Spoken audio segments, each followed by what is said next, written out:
Something Was Wrong is intended for mature audiences, as it discusses topics that can be upsetting, such as emotional, physical, and sexual violence. Content warnings for each episode and confidential and free resources for survivors can be found in the episode notes. Some survivor names have been changed for anonymity purposes. Pseudonyms are given to minors in these stories for their privacy and protection. Testimony shared by guests on this show is their own and does not necessarily reflect the views of myself, Broken Cycle Media, or Wondery. The podcast or any linked materials should not be construed as medical advice, nor is the information a substitute for professional expertise or treatment. All persons are considered innocent unless proven guilty in a court of law. Thank you so much for listening.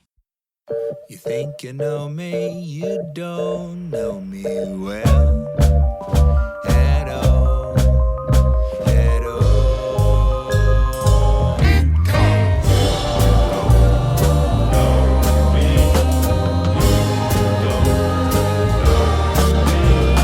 you don't know anybody until you talk to someone.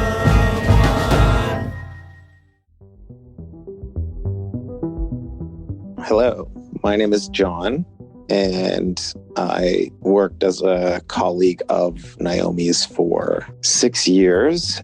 We had a good working relationship.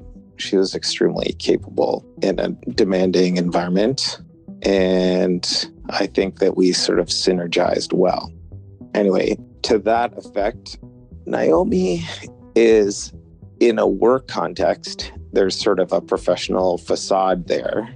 I think Naomi has amusingly related a lot of stories. I know her really well at this point, so I sort of know what's going on in the background when she behaves a certain way. She would probably say that she feels some imposter syndrome somewhat, but I would say she was one of the more skilled people that I've ever worked with in the role that she did, where you do need to understand people and their mental health concerns and so on. You need to be able to navigate that. You need to sort of help with the strategy and stuff with the individuals. She was very capable of that. Outside of her competence, she also worked really fast and she could do multiple things at once. A lot of jobs would get resolved really, really quickly. But I would say she also has this tremendous sense of humor. She's certainly capable of having a wildly inappropriate sense of humor. And I think that when you work with people with mental health concerns, that is sort of a coping that develops. And it's certainly not that she doesn't care about people. She really does. She's very good-humored and very self-deprecating. Naomi was very well-liked, had a great sense of humor, but sort of kept a leash on it somewhat, and also just was really competent and fast. That's how I would describe Naomi. Hi, my name is Naomi, and I met Karina a few years ago when I was working at an agency that provided therapeutic supports for individuals in our community. Karina came on as a therapist, and I was working there as a receptionist. When I first met her, she's beautiful, tall, carried herself really well. I was really surprised that somebody so bubbly could really tone it down. I was always very curious how she could tone it down in the therapy session. We were both in the interview when we interviewed Karina. There were 2 candidates in the final round of the interviews. Neither candidate seemed perfect, but they both seemed decent. I realize as I tell the story that, and this is going to be true throughout the story, that there are all kinds of things that I think would constitute red flags in an employee that you would have or a coworker that you would have. And as I look back with hindsight, a lot of things about what was wrong were really, really obvious. And it's a little bit embarrassing to go through and realize that in the moment, I didn't realize what was going on, even though the signs were all there. But that's just the truth. Even though there was a lot of evidence, it took us quite a long time. I think because it was a pretty demanding, stressful environment. That was probably one of the main reasons we maybe overlooked these things. We certainly needed the human resources at the time. Anyway, and that goes right back to the interview. So in the interview that we had, I would say it was obvious that Karina was pretty stressed. I would even say that, oh, you know what, there would seem to be some anxiety in this person, but not such that I would totally rule them out as a good coworker. In the interview, I did sort of sense that stress that you get off some people. I might have assessed that they were the sort of person that has anxiety but still performs well. There's many of those in the world. Karina started and everybody in the office loved her. She was super cool. She's talking about she's from a different part of the country. She had a lot of clients. This agency had a lot of very educated people working for it. She was sweet. Karina, she's young. She's in her 20s, tall, beautiful, just really bubbly, has lots of friends, is very confident.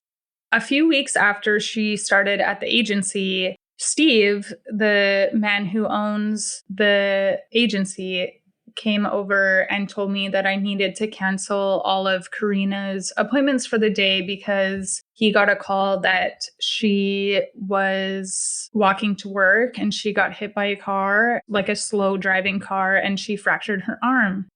I contacted all of her clients for the week and I canceled her appointments. I saw her about a week later and she came in and her arm was in a bandage. And I helped her carry things. She was coming into the building and I was like, oh, don't carry that. I got this. She was really nice. She's like, thank you. And I brought them to her office. And for a while after that, she would miss work for little things. And I always thought that she had a really poor work ethic because this might sound kind of bad, but she came from a really well-off family. And I thought like, oh, okay, she's never really had to like work. I thought she had this very laissez-faire work ethic. It was actually a few months after she started at the agency that I was working at. We went out for drinks with some colleagues of mine. It was really fun. We were chatting, and it was kind of the first time that her and I hung out one-on-one. As the night's going on, my colleagues leave, and she was like, hey, would you want to stay for another drink and just chat? Because it's nice talking to you. I was like, sure. So we sat and we ordered another drink and she was talking to me. I know that her background, her family is quite well off. They live in another part of the country. Parents or father is in finance. I grew up kind of poor, single mom who struggled. And so that's the life that I don't really understand. I'm a bit more standoffish with people like that because sometimes I'm like, you just don't get it. You've had everything sort of handed to you. It was interesting because when we were at the bar, she was talking to me about how, although her parents are really well off, she paid for her school and she went to this private university that cost quite a bit of money, but she assured me she took out student loans and she was paying it off and her parents don't give her anything. And I was like, oh, cool. So I was like, you get this. You're like me, kind of, because I've never really received a handout. And, you know, I have student loans that I'm still paying back as we speak. She was telling me that a few years earlier, she was in a ski town a couple states over and she didn't have anywhere to stay. And she told me at nighttime, she would sneak into this hotel in this ski town and she would sneak into the banquet hall and she would sleep underneath the tables in the banquet hall because she didn't have any money. I thought that was so funny because that is something I would have done. And I went on this big trip when I was younger and slept outside because I had no money. And it was very similar to something that I would have done. I thought it was so funny. She was talking to me that night about how another time she was tree planting and she would sleep in a tent basically on the side of the road. And then in the morning, she would hide her things and then go back up and tree plant. I just thought, oh my gosh, okay, you're not this rich girl from this really expensive city. You know, you get it. That was the night that I was like, okay, you're not who I thought. And it was so funny because that night she told me, when I first met you, I really didn't think that you liked me. I thought you thought I was such a bitch. You're really cool. And you were just really standoffish. And I was like, yeah, well, I thought you were this rich girl. And I was like, oh, like, I don't know. You're actually pretty funny. The stuff that you're doing or that you did is similar to what I would do. That's awesome. That was the night that really kind of solidified our friendship moving forward. Do you feel like in hindsight that she was reading you and giving those anecdotes to appeal to you and win you over? 100,000%. This was the beginning. She had months to figure me out, and she did. As time went on, we would hang out at work. We were more friendly. I would see her in the reception area and we would chat and gossip, talk about what we did on the weekend. She would tell me about her dating life. We became friends.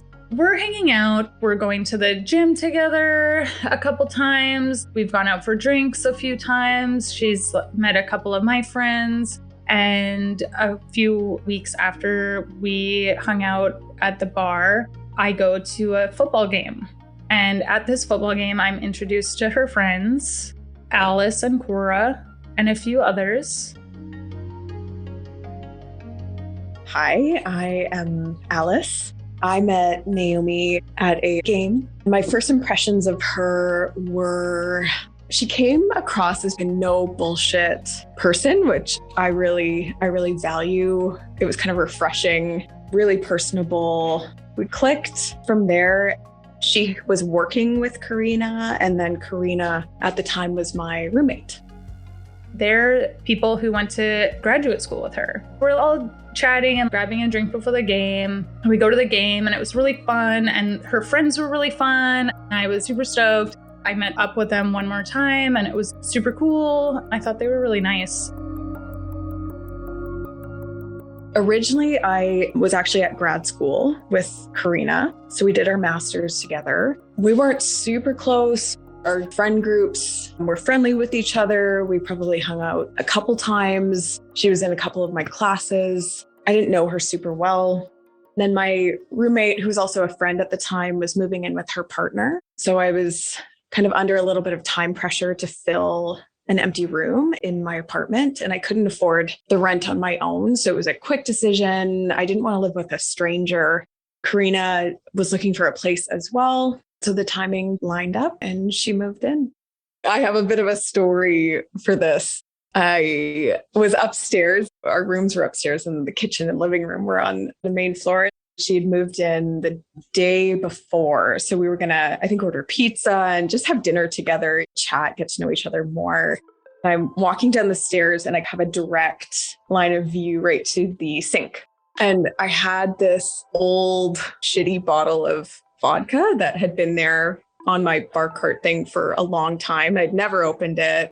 And I saw Karina standing at the sink, filling it with water. And I paused on the stairs and I looked at her and I was shocked first. That was my initial kind of response. And then I walked down the rest of the stairs and I think I actually laughed first because I couldn't believe what I was seeing.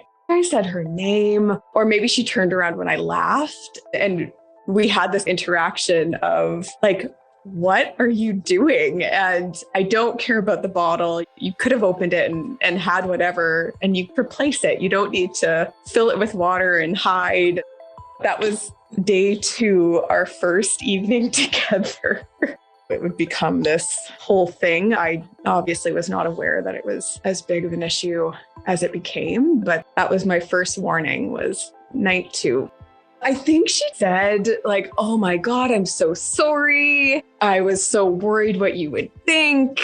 I don't know if it was shame or anxiety or whatever. And I clarified, it's fine. You could just replace it. It was more about the attempt to hide it and ruin the rest of the bottle. We talked about it and I told her what I would have wanted and she was receptive.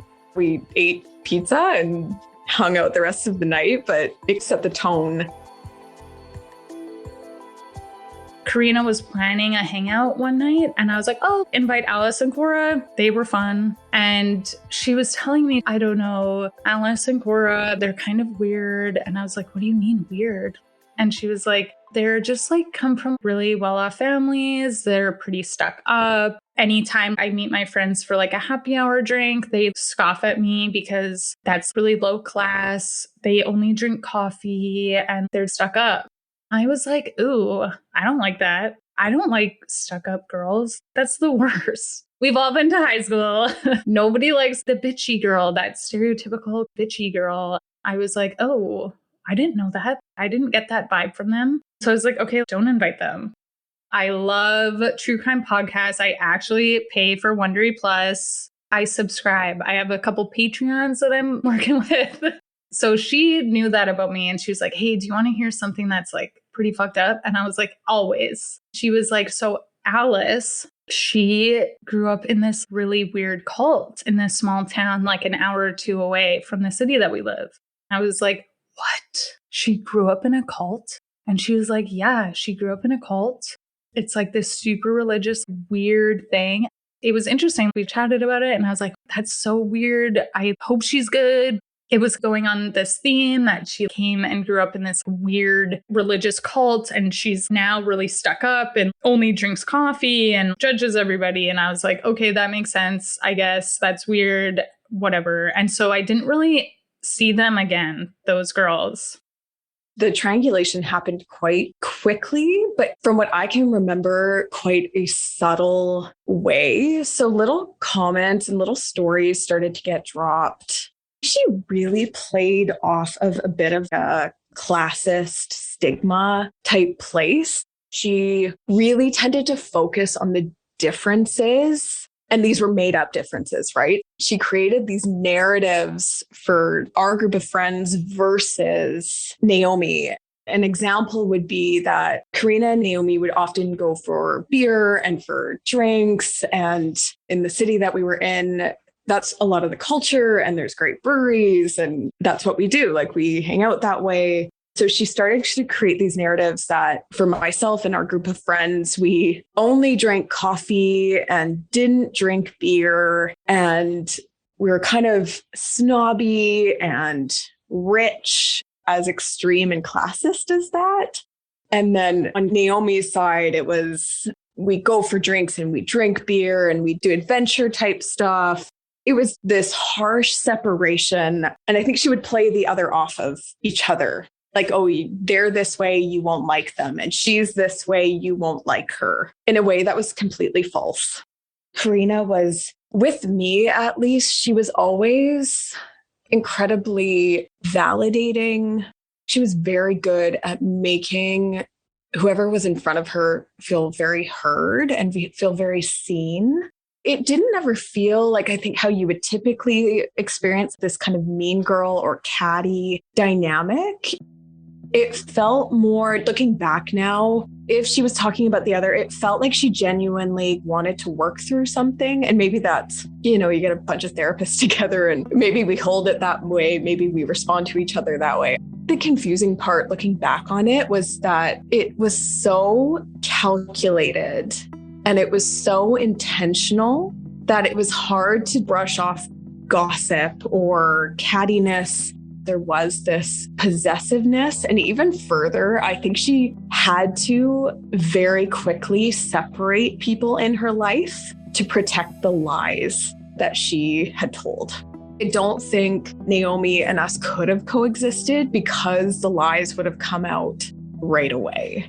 I think she used these skills she had of validating and listening and making you feel so seen and so heard, assuming that she was also probably sharing from that place. I just kind of bought it because I don't walk around my life assuming that people are that calculated and that controlling.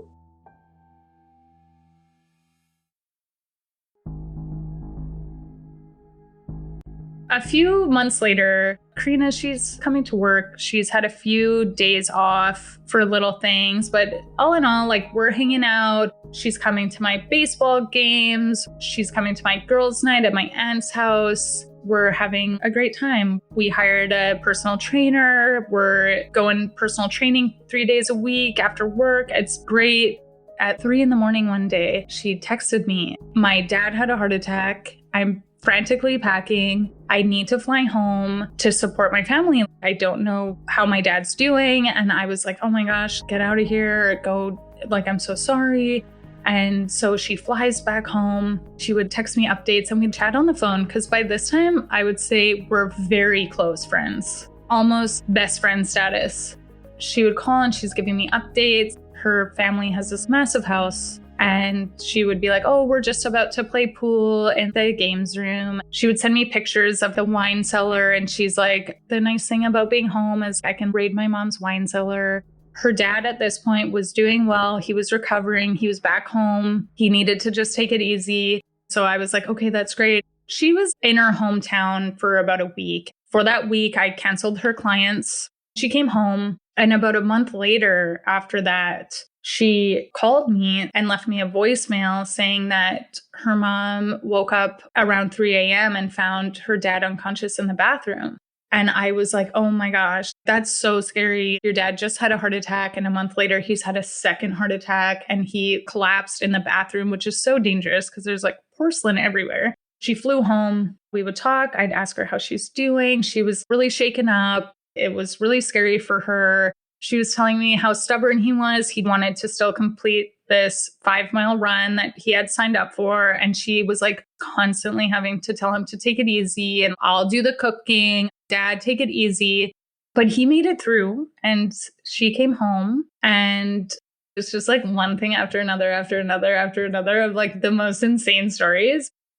She's a young person who seemed reasonably bright. And as you'll learn, had this really tremendous history of bad things happening. She did a pretty good job of eliciting sympathy for herself through these things that she was going through. She seemed to really suffer from them. She presented anxiety and she told these stories that were sympathetic about bad things that happened to her. But like in between, we were hanging out, we're going to the gym, she's coming to the girls' nights. A few months later, we're hanging out, we're having a great time, we're camping, doing some really great things, and we're seeing each other at work. We've become friends there, and everyone really loves her there in the office. One day, she's at work, and she comes over to a group of us. My desk, the reception area, was a bit of a hub for the office. She looks visibly upset. And she says that she just got off the phone with her parents and her grandparents were in a car accident and she needed to fly back because they both died. And we were shocked. That's horrific. To have both grandparents pass away in a freak car accident is pretty devastating. We were all gobsmacked. And we all gave her a hug. She was crying and she was like, I just need to leave. And we're like, of course, leave. I would clear her schedule. She flew home for the funeral and she would call me regularly and she was just so sad. She was talking to me. The funeral went well. She was comforted that they died together. She was telling me like, at least it was fast and they went together. I have a bit of comfort in that. She was describing the dress that she wore to the funeral and what it was like. I was like, man, I'm so sorry. You've had such a shit time. Like, catch a break, Karina. When she came home, we were walking home together because we lived close by each other and the walk was good exercise after we finished with the gym. So we would often walk to where we would separate or fork off from each other. I will never forget this because she turned to me as we were walking and she said, do you want to know how they died? And I was like, oh, okay, sure. In my head, I'm like, if you need to talk about it, of course. So I was like, sure, if you want to let me know, that's okay. I assumed maybe your granddad had a medical emergency, like a stroke or something, and lost control of the car. That's what I said to her. And I will never forget this. She was walking and she said, yeah, my granddad had a heart attack at the wheel, lost control of the car, and it flipped. She turned to me and looked me in the eyes and said, and it snapped my grandmother's neck. And I was like, okay. I was not expecting that. I was like, I'm so sorry. That's horrific. To be honest, I didn't really know what to say. I just was like, oh man, I'm so sorry. That's so awful. And we continued walking and talking about it. And yeah, it was pretty wild. It was pretty heavy. I felt really bad for her. And yeah, it was like a lot. One morning, me and Karina were going to meet at the gym to do a morning workout with our personal trainer. It was a weekend. I'm getting ready to work out. I'm chatting with the personal trainer. It comes to our time. And I was like, oh, she's not here. I was texting her, yo, are you on your way? We're getting into the personal training hour. She wasn't getting back to me. I tried to call her. And so my personal trainer was like, okay, well, how about we just do like a solo thing? And if she shows up, I can always add more activities for you to do. Okay, cool. I do the training session. I'm a bit confused because it's quite expensive to have a personal trainer. Did she sleep in? I don't understand. I check my phone and she texts me and she's like, I'm so sorry. Alice's dad died. I had to drive her to the small town that she lives. She is distraught. So I had to take her because she couldn't drive that far. And I was like, oh my gosh. She was like, yeah, I just dropped her off. But because she is part of this religion cult, she wasn't allowed to be part of the funeral. So she said, I'm going to drive back. And whenever Alice is ready to come home, I will go and pick her up. I felt bad for Alice. I didn't have the nicest picture of her in my head, but that's hard, losing a parent. I work in an agency with really educated people. They all are therapists. Her friends, Alice and Cora, they're all therapists. They've all gone to graduate school. Everybody I work with has gone to graduate school. I was kind of like, wow, Karina, you really can't catch a break. There's so many things happening. And I would look to my colleagues and they didn't question it at all. And so I think with my imposter syndrome, it really solidified this is normal. I just kept going with it and didn't question it as much as I would have. A few months later, so we've been friends for about a year now. We were going to the beach one day. We were walking down the hill and she was telling me, hey, like those scars on my back. I was like, yeah. And she's like, yeah, well, I've had surgery on my kidneys. I've had some weird kidney issues throughout my life, and I need to go in and get some keyhole surgery to remove some scar tissue that they found. A few weeks later, I saw her and she had some bandages on her back and a medical bracelet. I was like, how did it go? And she was like, it was pretty good. It went well. She recovered. And a few weeks later, again, we're at the gym. I got obsessed with protein powder. I had all these supplements. And one of the supplements that I was taking was creatine because I was like, yeah, I'm doing this. I'm going to get so jacked. I was telling her about it. I was like, do you want some? She's like, sure. Because I would bring her protein powder with me and we'd have friendship protein shakes when we would walk home. At one point, I was like, yo, you got to get that creatine, dude. And she's like, okay, can I have some? And I was like, yeah, because of course I have this giant tub of creatine powder that I'm never going to go through. So I bring her this large bag of creatine. And I was like, you only need the tiniest amount. And then all of a sudden, one day I saw her. She did not look good. I was like, yo, are you good? Are you okay? She's like, no, I have this kidney infection. I had to go to the hospital to get IV antibiotics. And I was like, oh my gosh, that's so crazy. Are you okay? And she's like, I think it was because of the creatine. I took too much creatine. And we laughed about it at the time because we would always joke at the gym about becoming so jacked that I would like carry my boyfriend through the threshold of our apartment. We were going to the beach one day and she was like, oh, I just got out from getting my second round of IV antibiotics. I need to go 2 more times. And I was like, oh man, I hope you're good. She didn't look good. She was shaking. She was sweating. She had a medical bracelet from the hospital on. Just to give you a bit of context too, in terms of we lived together, we had all just graduated, right? So we were at the beginning of a new career that I found quite challenging to find my place in the therapy world, learn very new boundaries, learn how to manage stepping into that role, but finding some balance with my personal life. I was in a new relationship and would spend quite a bit of time out of the apartment. There was a lot of time apart, and then we would touch down on some evenings and have dinner or go out.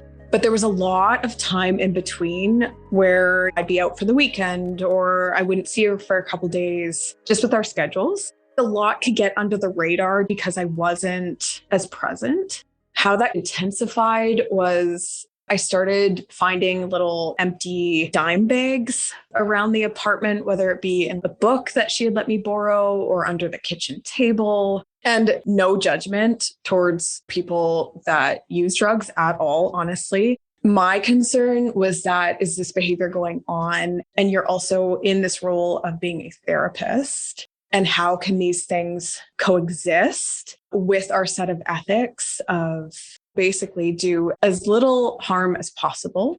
There's nuance here, right? Like we are both human and there's this expectation that we continue to do our own work and we show up in the best way that's available. There's a lot of intersections there and access to help is really complicated. But it was this combination of things, drinking, and we'd find these little bags. It was some conversations. I tried to set boundaries around it in terms of how it affected me and concern I had about the role that she was in. Her family wasn't from the state that we were living in either. So that made it more complicated. Ultimately, I think there was a bunch of lies about not being in treatment, even though the place was under my name. So it was my lease. And I had said, with what's going on and what you're doing, I don't want to live with you if this is not being at least treated, right? I definitely understand the complexity of working through some of this and the practicality of what that looks like in terms of recovery or harm reduction. But yeah, it continued. And I think it got sneakier and sneakier. Sometimes I would leave early for work in the morning. One morning, her schedule was even earlier than mine. So she would get up, go to work. I would get ready and then go to work.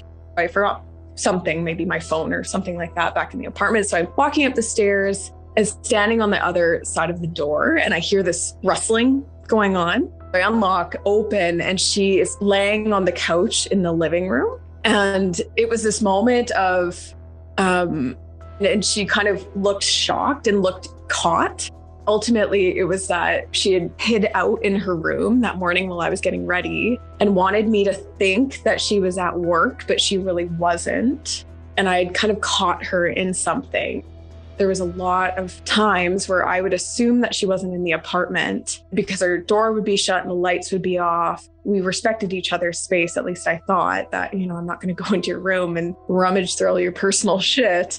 But really, she'd be hiding out there. I don't know what she was doing with the lights out and the door closed. And she would be very, very quiet. But then something would happen and she would actually be home, missing work.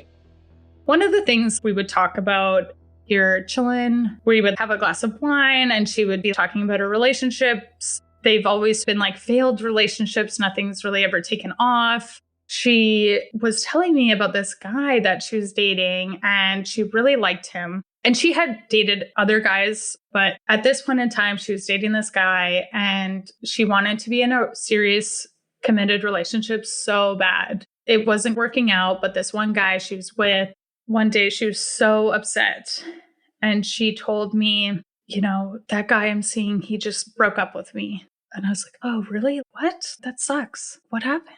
And she's like, Naomi, it's brutal. It's so brutal. I feel like shit. And I was like, oh my gosh, what happened? Girl, tell me what happened. She was like, well, basically, we were having sex. And after he finished, he literally just rolled over and was like, get the fuck out of my house.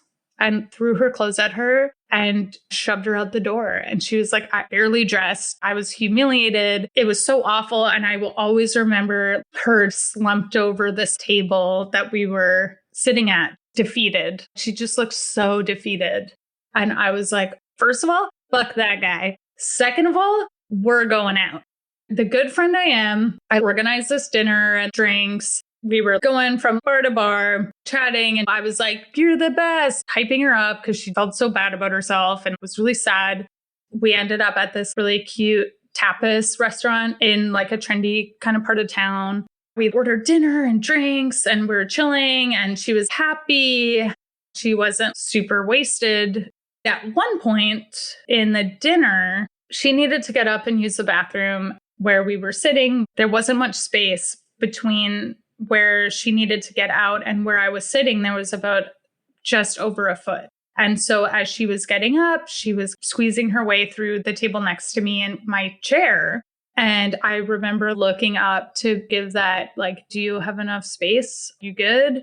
And as I looked up at her, she grabbed my face and kissed me and put her tongue in my mouth. So gnarly. One, shocked. Two, viscerally, still to this day, I'm so grossed out. Three, I was so grossed out in the moment. Four, in that moment, I was like, I don't know what to do. I work with her. She is well respected. I felt that was such a overstep of boundaries. There was never, ever any talk about, there was never any indication that is something that I wanted to happen. I was in a very serious, committed relationship with my now husband. And there was not one time that that was ever conveyed. Still, even thinking about it, it grosses me out. It was such a violation. She was in the bathroom and I was stunned at the table, embarrassed. I called the waitress over. I paid the bill. She came out like nothing happened, cool, calm. And I was like, we need to leave. I got outside. Thankfully, there was a taxi right there. I hailed it. She got in. I handed the driver $20 and gave her where she lives. The cab drove off and I stood on the street like, what the fuck just happened? I texted my boyfriend and I was like, hey, I need to talk to you when I get home. I got in my own cab. I was like, what does this mean? I work with this person. Everybody loves her. I remember getting home and I come in and I didn't really know what to say, but my partner, I was like, hey, I need to tell you something that's really fucked up. And he was like, what? I was like, no, seriously, this is really fucked up. And he was like, just tell me. And I was like, Karina made out with me at dinner tonight. I was pretty shocked, but now I understand the reaction because of his history of being cheated on. He was really upset. At first, he was upset with me. And I think that's something that compounded still to this day how I feel about it. Obviously, victims of abuse, they have some guilt. They feel guilty sometimes. I really felt in that moment that it was my fault. He was like, you need to go to work and you need to tell Steve. I was like, I don't know if I can do that. Everybody loves her. What if they don't believe me? Like, I can't even talk about this right now. I need to go to bed. I wake up in the morning and I feel like shit. I feel so bad. And she's texting me the next morning. Hey, what's up? How's it going? I'm not replying. I can't deal with this. This is too much. When the text messages were coming in, she must have known. There's no way that she didn't know. And she wasn't owning up to it. She didn't apologize. I was really hoping that she'd be like, oh my gosh, I'm so sorry. But that never happened. It was, hey, what's up? How's it going? What are you up to today? She would keep texting me. And then eventually later, it was about 4 p.m. So she had been texting me all day and I was not replying because I was so weirded out and didn't know what to do. And she texted me, hey, are you mad at me? And then she would text me again. And I regret this, but I think at this point in time, I was a bit in survival mode of I need to go to work and keep my job and I need to keep the peace. I texted her back and I said, no, I'm not mad. I've just been busy, is what I replied. I remember having to go to work and see her. And she's just like, oh, hey, acting like nothing happened. I was really confused because I was like, you know what happened. I had to play it cool. Eventually, my partner, he really wanted me to go to her boss, which is a family friend of mine, Steve. I wasn't ready to. I didn't know. I thought the best thing I can do, maybe she doesn't remember. Maybe she was so wasted that she has no idea what happened. At that time, I was very stressed from things outside of work. And I just wanted to keep my workspace as stress-free as possible because I needed my job. I needed to enjoy going to work. And I thought, if I blow this up, she's way smarter than me. She's more educated than me. If I blow this up and it goes awry, I won't have a job or I'm not going to enjoy going to work. I can't do that right now. So I ignored it. My boyfriend was upset. And I was like, look, you need to just let me do my thing. I get that you're upset, but you need to leave me alone about this. Like, I can't deal with this. I can't deal with the pressure. I got pressure from both sides. I had to put my foot down and I ignored it. So I left it and we didn't speak about it. Thinking back on it now, the implications of her and how much it impacted my life and my future. She told me the story and Naomi was very upset by it. Yeah, she went through the whole thing. Her telling me the story and her like going home and telling her fiance what had happened and him being upset. And yeah, I mean, I certainly heard the story, but I heard it from Naomi. And Naomi was really upset by it. My boyfriend's brother flew in to visit from overseas. And we took them on this super beautiful hike up to this glacier. I was so excited to show them where we live. It's quite mountainous and beautiful. We get to the top and my partner was like, let me take a photo of you. And I was like, oh, okay, cool. And I'm like eating pepperoni sticks. All of a sudden I turn around and he's proposing to me. And I was like, oh my gosh, this is crazy. I was so surprised. To this day, I'm so surprised about this proposal because I thought he would just be like, yo, we're getting married, okay? But it was so romantic. I'm not a romantic person, but it was very romantic. Karina, we're back at work. Months had gone by. The whole weird night at the tapas restaurant, it's under the rug. I've moved on. I'm still weirded out about it, but I feel okay ignoring it and not addressing it. There was a really trendy wine bar in a cool part of town. And she was like, hey, one of my friends who I know through my family has this boutique winery and he's throwing this launch party for this new wine that he made. And I was like, oh, what? That's cool. She's like, yeah, it's ticket only, but I'll see if I could grab us some tickets. Oh, great. Cool. Me, I love a wine. Sign me up. She's like, hey, I managed to get 2 tickets, but you need to wear all white because it's a white wine. And because it's September, she's like, the theme is white after Labor Day. And I was like, ooh, cool. And so I'm getting my white outfit together. I'm so excited and I'm so scared because I'm going to this cool area of town and there's going to be all these bougie people there, fancy, wealthy, like probably so fashionista vibes. I'm wearing my Forever 21 sweater and hand-me-down white jeans. I will always remember walking to the door and my hands were so sweaty, being like, oh no, I'm gonna need to shake hands with people, her friends. I'm so nervous. And I walk in and I'm all of a sudden stunned because no one is wearing white. I am the only person wearing white. It was my engagement party and she threw it for me. I was so surprised. I've never had birthday parties thrown for me. I think I had one when I was in grade 5. I just remember being shocked at first, being like, what? And then she's there being like, happy engagement. And all my friends are there. That was such a good story. It was so much fun. They had pictures of me and my partner and we had wine. I felt so special. It really, again, solidified our friendship. A few months go by. We're chilling. We are gymming. Now that I'm getting married, I'm like, I need to be so jacked. I need to bring my husband in through the threshold of our marital bed, carrying him firefighter style or movie style. I don't know. So we were doing that. We were having such a great time.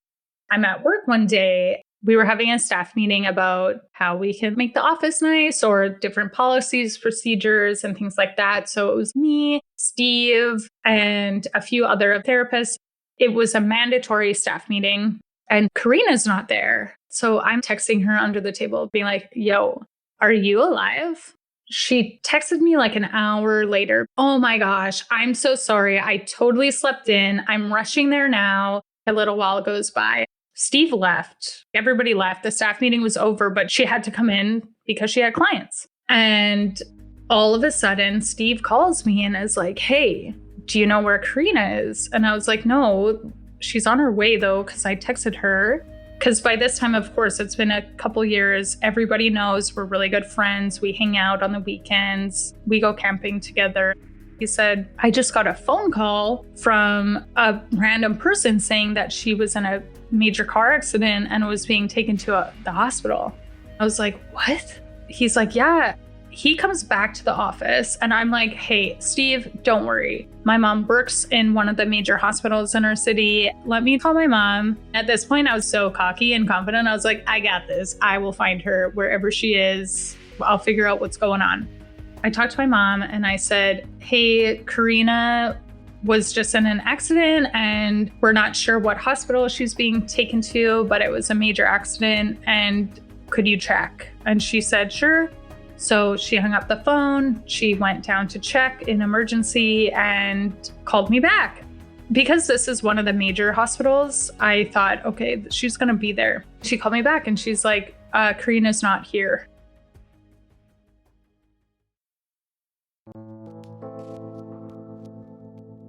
And I was like, what? No, she's got to be there. She's got to be there. My mom's like, no, she's not here. And I even went to go look where the Jane and John Does are when you go in and you don't have any identification and you can't speak. I was like, what? Okay. I hung up the phone. I called Steve and I was like, well, she's not at the main hospital. We split up the tasks. He drove to another major hospital in our city and I was calling around hospitals. We have a couple university hospitals. We have a couple smaller hospitals and every single one, nope. Near the end of the day, Steve came to the office and he's almost in tears. He looked so distraught and so worried. And he was like, I don't know where she is. I don't know what to do. And I was like, don't worry, Steve, it's all good. I got into the car and drove off with a coworker who was dropping me off at home. And right as we pull up to my place, I got a text message and it's her. And she's like, hey, I'm so sorry. I'm just getting access to my phone now. I was like, oh my gosh, what happened? Where are you? We've been looking for you all day. What happened? And she's like, oh my gosh, you wouldn't believe it. I got into this major accident. I'm like, where were you? I've been looking all over for you. What the fuck happened? And she's like, I'm so sorry. I'm just being released now. And I was like, what hospital are you at? And she mentions one of the smaller hospitals in our city. I was like, what? Karina, I called there. And she's like, oh, I know. Instead of Karina Stevenson, they put me under Kieran Stevens. I was like, what? And she's like, yeah, it's so weird. My medical bracelet has the wrong name on it. I was like, okay, do you want me to come and pick you up? She's like, no, they're going to drop me off at home. And at that moment, I was like, there's something wrong here. She's like, I can't look at screens. I have a major concussion. I need to just go home and sleep.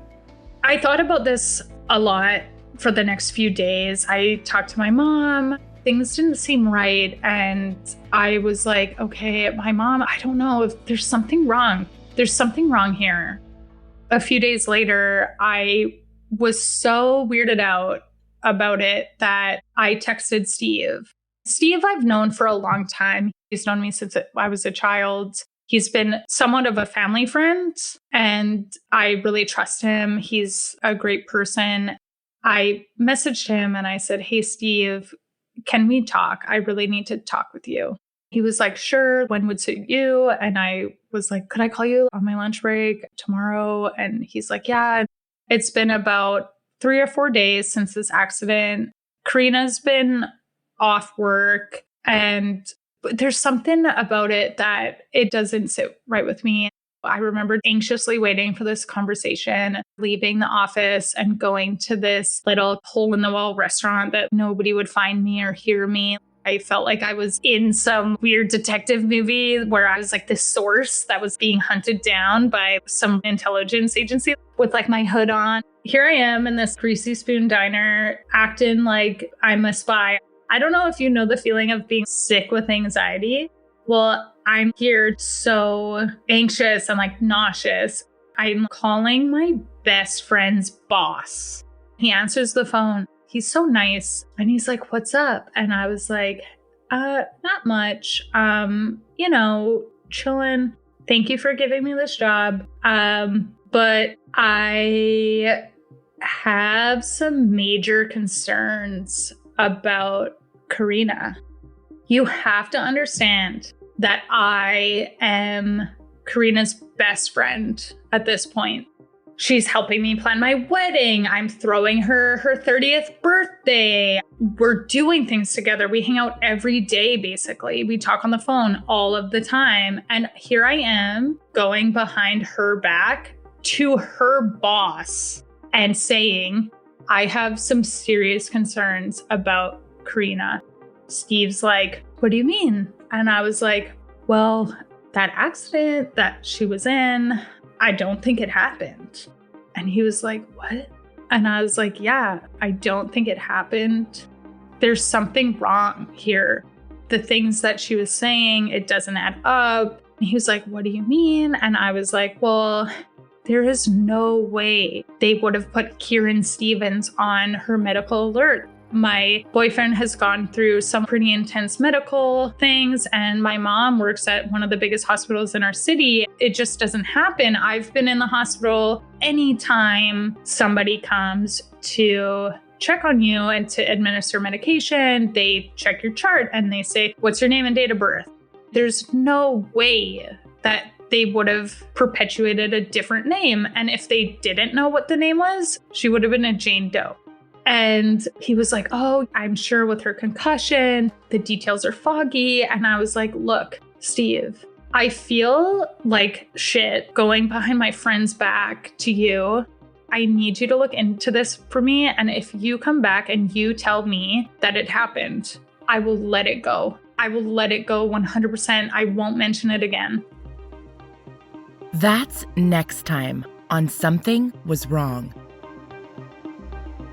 Basically, she was saying, I know what you're doing. Fuck you. And I'm just going to mess with you. Naomi already was really suspicious and was starting to follow up on things, check the stories. And in that moment, I was like, I got you, bitch. You would never dream that so much of what they say is a lie. I was like, you need to listen to me. Something is seriously wrong. She's not telling the truth. And you need to believe me. Thank you so much for listening. Until next time, stay safe, friends.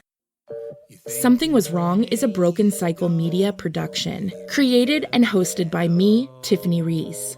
If you'd like to support the show further, you can share episodes with your loved ones, leave a positive review, or follow Something Was Wrong on Instagram at Something Was Wrong Podcast. Our theme song was composed by Glad Rags.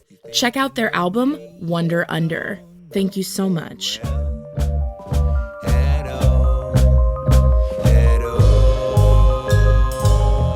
take my time.